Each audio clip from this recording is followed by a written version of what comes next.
Hello YouTube, my name's Sean Connors and welcome back to the Outsiders channel. Now I've just received a question through in the last couple of days from a gentleman by the name of Ashley Laycock, or Andrew Gloy here on YouTube, who asked me the following question. I'll read it out.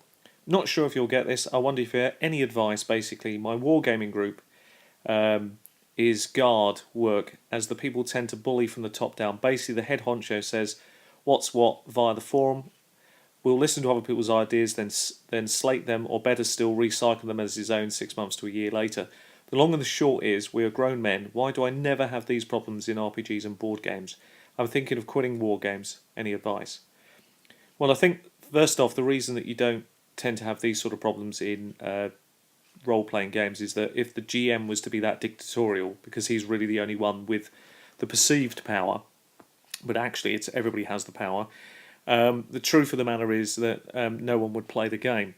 And everybody knows that the one advantage RPGs have over anything else is it's one of those unique experiences where everybody really ultimately plays as a team. You know, at the end of the day, the players all face the same challenges together, and therefore it's in their mutual interest to figure out their disagreements and any disruptions they may have, and work together. And it's part of the role-playing principle, I think, that players do not necessarily agree and eventually come together as a team, which is what it's all about. Now, for yourself, for this particular group, I wouldn't even bother to hang around, I'll be honest. I know that sounds harsh, but these are grown men. You're never going to change. If it's from the top down and this perceived person who runs the place or who's the head honcho says what's what, that's not going to ever change no matter what you do or say. And in fact, if you do make any ripples, he's probably going to jump all over you. My advice is I'd quit this. I wouldn't hang around. These people don't deserve your time in the kindest possible way. You're better off, if you've got a love of board games or war games, find something else that's better yet. Start your own group up. To be honest with you, that's probably the best route to go. You might find, funny enough, if you start your own group, just explain that, sorry, you're not happy with the group and you're going to move on.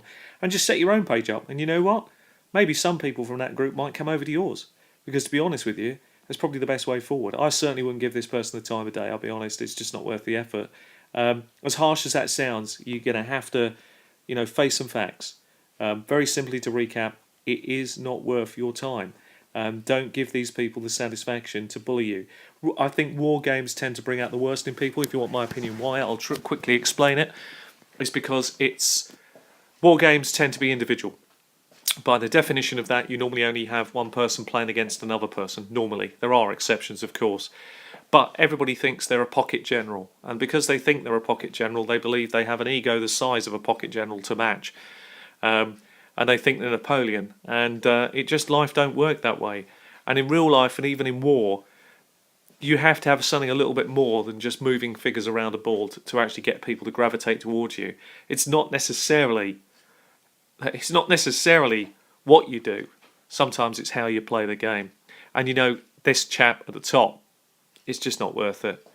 It's like dealing with some of the worst leaders in the world. I wouldn't give him the time of day. So without berating the point, which I probably have done, I apologise. I hope that answers your question. I hope you do find this video a response. I will reply to you, of course, and I wish you all the best. Anyway, take care of yourself. I've been Sean Connors. This has been Outsiders. Till the next time, happy gaming.